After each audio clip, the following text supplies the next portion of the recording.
If I have to be completely honest, Nakul, this is the worst job market. People don't really care about your GPA as long as you have your basics right. What happens if your H1B does not get picked in 3 attempts? Like, will you go back? Tell me about how hard is the job market right now. I applied, I think, around 200 to 300 jobs before even I got my first call. If you get into a tier 1 company like the FANG level companies, you would make anywhere around like $60, $70, $80 for the hour. For me, the career fairs were just helpful for getting some free merchandise from the companies. Give one advice to the students to secure an internship or a job. Hi everyone, and welcome to the new podcast of your buddy Nakul. Students in the US are struggling to get jobs and internships, but today I've managed to get someone who has got an internship and a job in the current market. This is one of those podcasts which is extremely important for someone who is in the US right now or for someone who is planning to come to the US for their masters. We are going to dive into his journey of how he managed to get an internship and a job in the current brutal market. This is one of those few podcasts which is going to be extremely insightful and eye-opening because we are in conversation with Yash Joshi. Hi Yash, and thank you so much for coming on the podcast. Thank you, Nakul, for inviting me on the podcast, and I really hope my experiences will help the viewers of this video. The market right now is so brutal. I get so many calls, and so does many of my friends who are employed right now.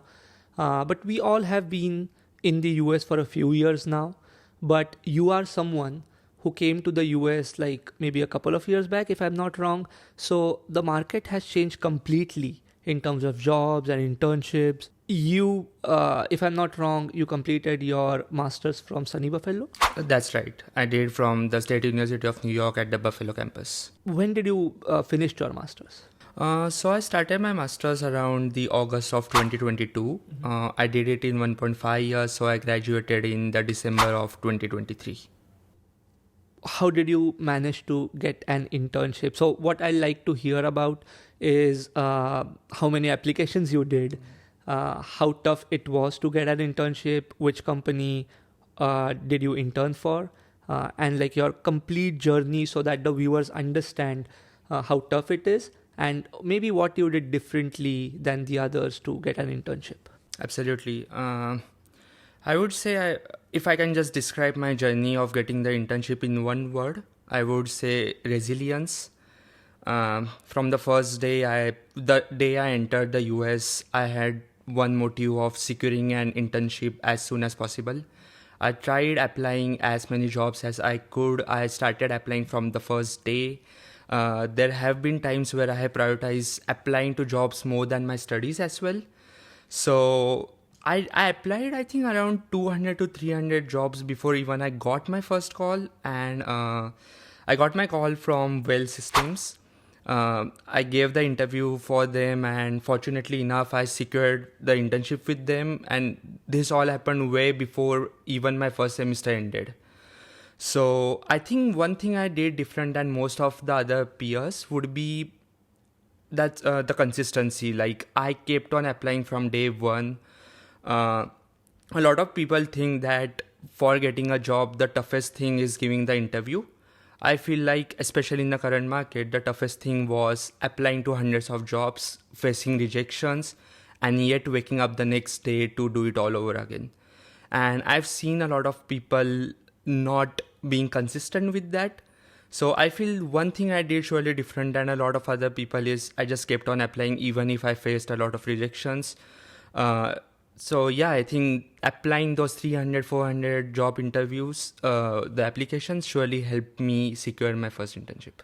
Amazing. Like you pretty much described the word which you said, which is resilience, right? And I myself believe in that. Like, resilience is one thing which absolutely differentiates anyone from anything, because I've seen smartest people fail because they don't have the consistency or the resilience, right? So very much agree with you there.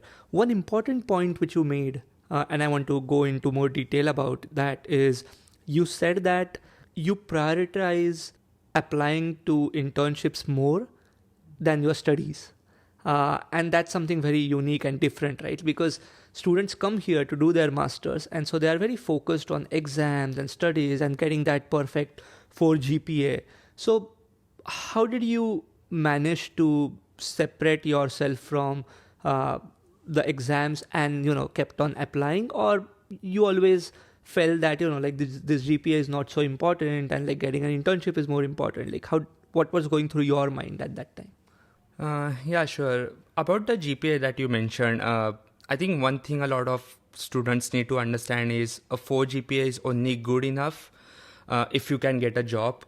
If you cannot secure a job after your graduation, a 4 GPA isn't really that worth it. And a GPA doesn't really help you get a job. So I've seen a lot of people think that getting a better GPA will help them with the job. Trust me, in the US, people don't really care about your GPA as long as you have your basics right, as long as you have the required skills for the job. So that's what I knew.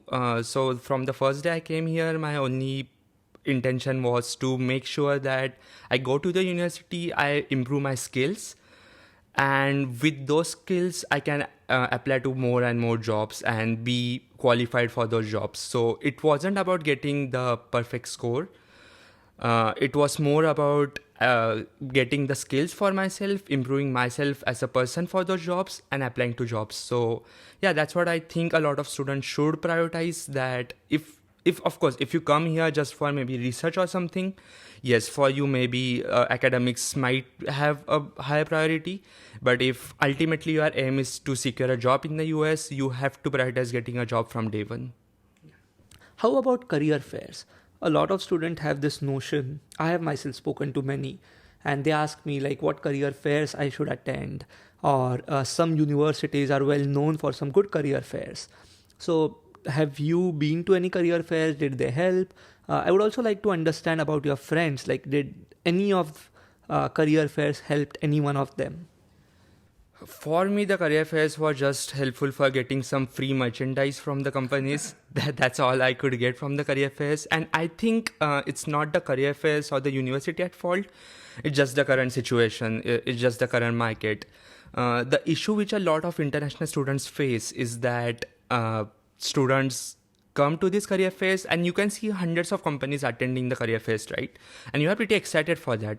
But when you attend the career fairs, you realize out of the 100 companies, only 5 or 10% are actually willing to sponsor an international candidate. And that's when your number of opportunities really narrow down. So for career fairs, I feel it's good enough for you to understand the market, for you to maybe talk with the companies, try to understand what they are looking for, but you shouldn't be only willing to go to career fairs and apply. You should try other channels as well.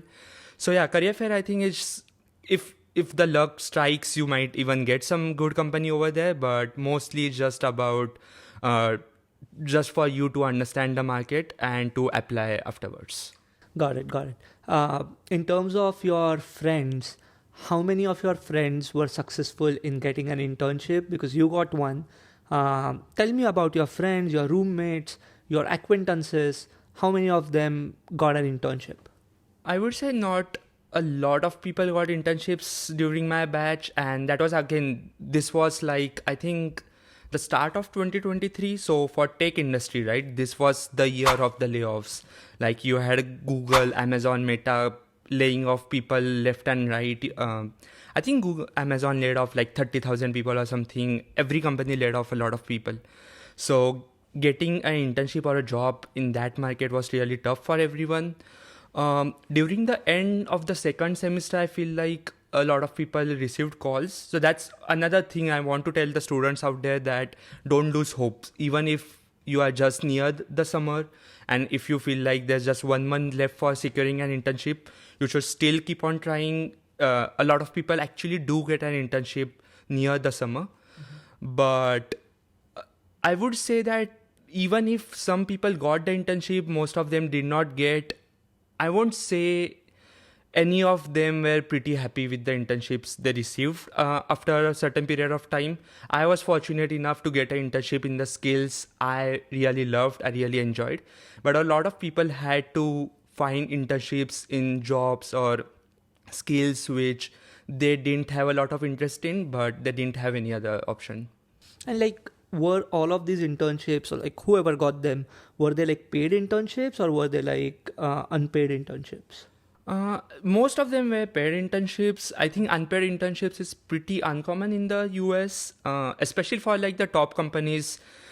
The companies do have money, so they are like, if you are working for us, we would pay you enough. They don't usually hire unpaid interns. What a lot of people did do who did not receive an internship was to work with some professor or to work with some organization in our university. So those works were unpaid for them during the summer. But rather than that, everyone who got an internship outside the university, I would say, was pretty much paid intern. Got it. And for the viewers to understand, can you just tell a rough per hour kind of thing, like the stipend you get here in the US for the internship? Sure. So if you get into a tier 1 company like the FANG level companies, you would make anywhere around like 60, 70, $80 for the hour. If you get a mid-tier company, it would be somewhere around like $30, $40 for the hour. And it's pretty rare to get an internship which pays you like below 25 or 20. It's also like location specific, but usually you would get an internship at least of like $25. One of the things which a lot of people talk about is the projects that you do, the academic projects that you do back in your country, like let's say India, or you do here in the masters. So to get an internship, how important were those side projects that you do? I honestly don't think the side projects have that much value, and that is simply because side projects is not something that, it's not a add-on. Like, it's not something that you should be proud of. If it's in your resume, it's the minimum. Like, it's something that everyone who is in the US, everyone who is doing their masters in the US, everyone trying to get an internship, everyone has a bunch of side projects. Especially when you are doing your masters, you work on a lot of projects for your academics. So having side projects is something that's pretty common. So is the minimum you should have. Of course, if you have some projects which maybe you have worked for, let's say NASA or something, that surely might count a lot during your interviews. But other than that, side projects are not something that carry a lot of value. Okay, so now let's move to the job market, and which is really brutal. I mean, I'm literally feeling sad talking about this because I have spoken to so many students over the last 3-4 months, and it's so disheartening to know that many of them don't have jobs. It's been like a lot of months, or most like even a year, that they are jobless, and I haven't seen such a bad situation in the US for years. You are someone who can validate that because you are a recent grad. So let's tell me about how hard is the job market right now. If I have to be completely honest, Nakul, this is the worst job market. And I'm not trying to demotivate anyone, but it's a battlefield out there. It's unpredictable. It's really brutal. You have companies laying off people. The number of job openings are at an all-time low, and it's extremely saturated with the number of applicants. So as far as tech industry is concerned, this is surely one of the worst job markets you have ever seen. Especially if you are a fresher.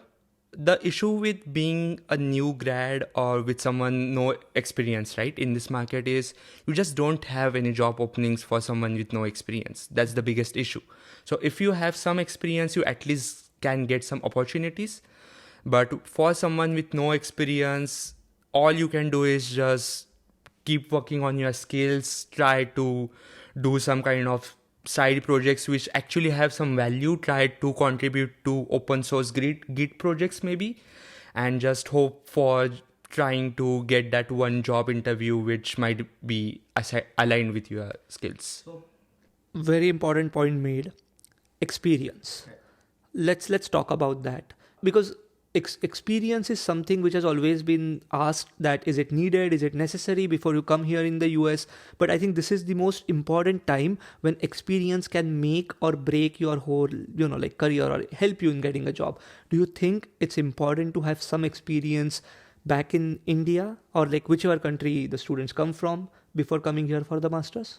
Currently, in the current situation, 100%. Like, there's no doubt in that having experience will surely help you a lot in the current situation. Assuming the market will get better, I would say it depends on you if you want to come here with taking experience or without. But if the market situation remains the same, I would surely advise students to get some experience in India, at least work for like a couple of years before you come for the masters in the US. Absolutely. So, did you also work back in India? Yeah, I did. I worked for around a year and a half with Accenture. So I won't say a year and a half is a huge experience because most of the jobs in the current market require you to have at least like 3.5 or 4 years of experience. But again, yeah, 1.5 years of experience is maybe something that helped me get that internship, I would say, which got converted to a full-time opportunity. So yeah, so even if you have some kind of experience, it's surely useful. Okay. Do you know someone who has more experience and it has become easier for them to get a job in this current job market? Let's say someone who has 4 years, 5 years of experience, and that's the reason they got a job in this job market. Do you know of someone like that? Yeah, I do have a few of my friends who did get jobs and they have like 5, 6 years of experience, I think, back in India. And so, what experience actually helps you to do is more than getting a job, it's about getting that opportunity. So, just because you have experience doesn't mean you will get a job. I also have my friends who have like even 7, 8 years of experience and they are still looking for a job.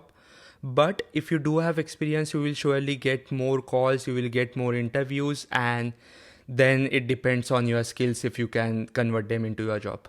Yeah, and I can share a personal story here because I came here in the US with around 5 years of experience back in India.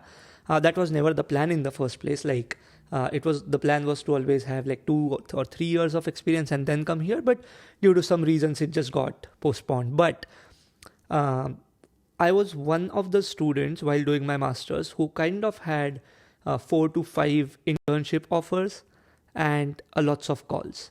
Um, and one of the reason I feel like a strong reason I feel is because I had that experience. Like there was no other reason or whatever analysis I did for me to get so many calls, right? Because I had that experience, I was getting calls. So definitely, according to me, experience helps.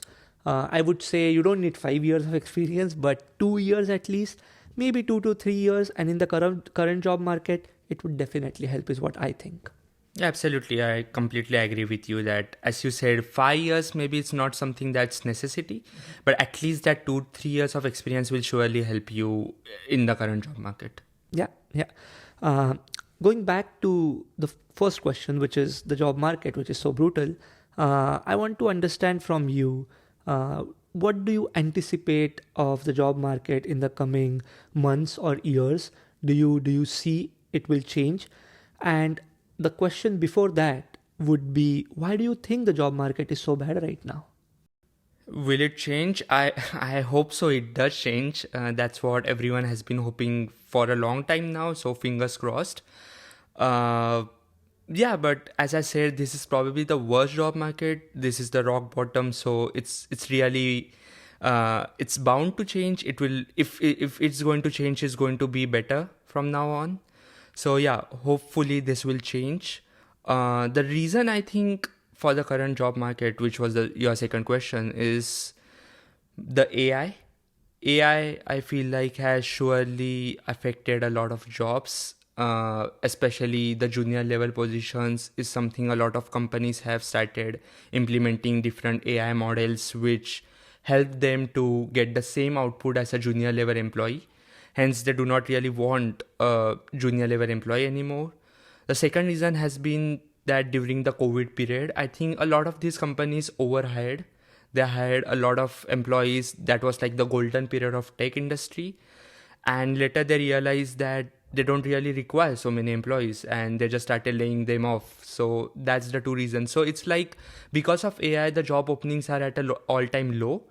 And because so many people have been laid off, it's a saturated market. So both of these things combined, we are in the worst market in the tech history. One more reason I feel the job market will get better is with the new administration. I don't want to get a lot of political, but the new administration is something that's actually motivating a lot of tech companies to invest more in the US. They are kind of having a lot of investments in the US. And what happens because of this is all these big tech companies try to hire more people because they want to show that they are producing a lot of jobs.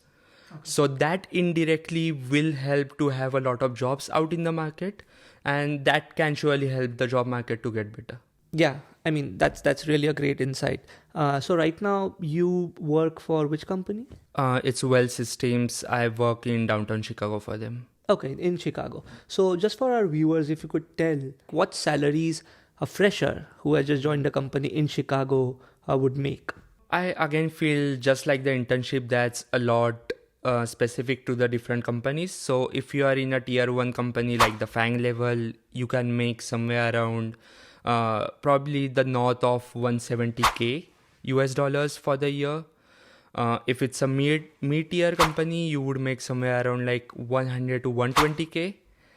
And if it's like a new startup or something, you will probably make around like 75 to 80K. But mostly you would make above 70K for sure. Got it. I mean, yeah, that's pretty helpful. Let's move on to H1B, like the visa, which is one of the biggest hurdle a lot of international students face. What about your H1B? Is it approved? It didn't got picked in my first attempt. I am hoping for the second attempt. And how many attempts you have? So I have 2 more attempts left. You get 3 attempts after you have graduated. My first attempt was last year, and I have 2 more attempts left. What happens if your H1B does not get picked in 3 attempts? Like, will you go back?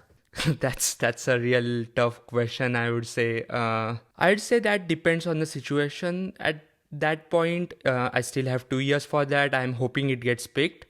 If it doesn't get picked, and assuming I want to stay in the US, you usually have options like Day 1 CPT. A lot of people are also trying for O1 visa in the recent times. So you do have options for that. But even if I have to go back to India, I think I'm pretty much ready for that option. Okay. I think we have scared our viewers a little bit with all the job market and how tough it is. But it's the reality as well. And it's important for us to be very honest and help the students so that they can make some wise decisions. But I want to ask you, with the current situation, would you still recommend students to come here to the US to do their masters? Absolutely, I will. And the simple reason would be, once you board that flight from India to the US, I don't think you are just changing your location, you are also changing the kind of person you are.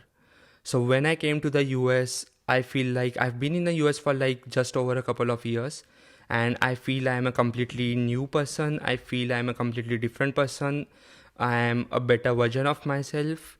So even if I go back to India, right, I am a better version of myself. I have a master's degree in the US, which has a lot of value in India. And I also have some job experience in the US. So all these things will surely help me back in India as well. And overall for my life, I think being in the US has surely helped me be that better person.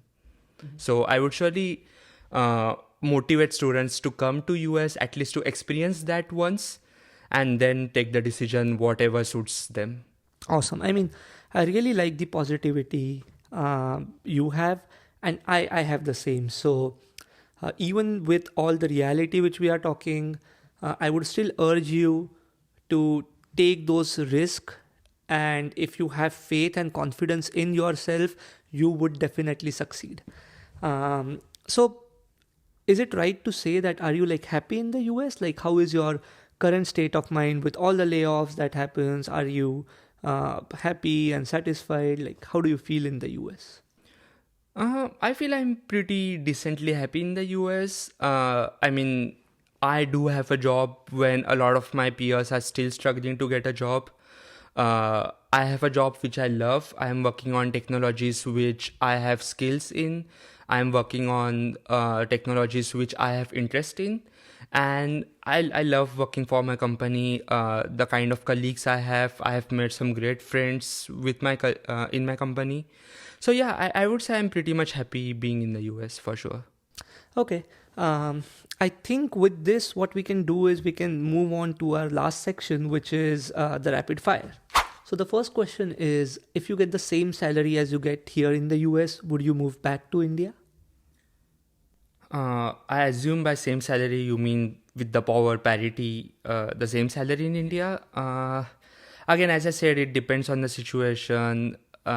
Probably I won't move back to India if it's the same salary, just because the kind of lifestyle I've gotten used to in the US, the things which are valuable for me, are just a tad bit better in the US than in India currently.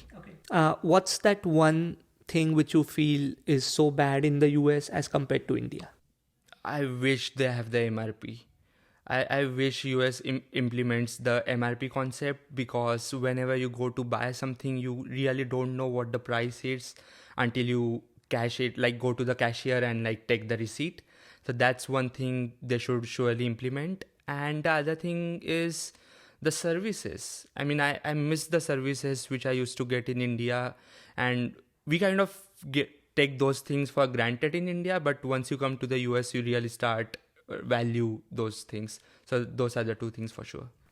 How much money do you think you will feel safe in the US? Like, how much money do you think will make you feel safe in the US?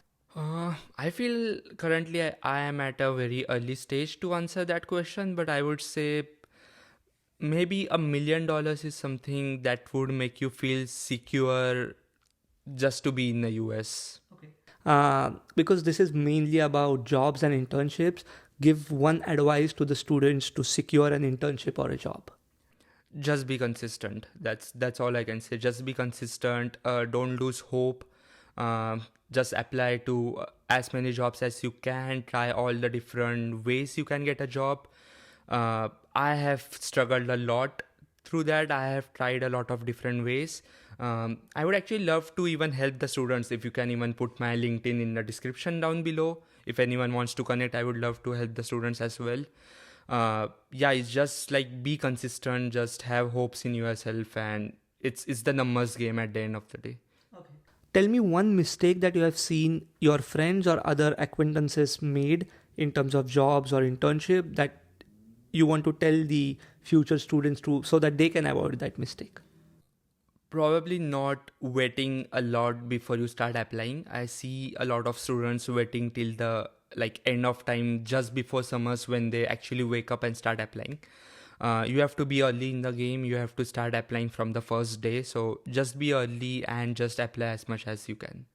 What universities did you get an admit from? I applied to 5 universities, and I actually secured admits from 3 of them. So one was sunny Buffalo, the other one was Maryland, Baltimore County, and the last one was UT Dallas. Awesome. All these three universities are very popular among a lot of students. I would personally like to know, and I'm sure a lot of students and our viewers would like to know about, why did you choose Sunny Buffalo out of these three universities? So come back to know why Yash chose Sunny Buffalo over the other universities, which we will cover in part 2 of this podcast. Thank you so much for watching this podcast. Don't forget to subscribe, like, and share. I'll see you in the next podcast. Thank you.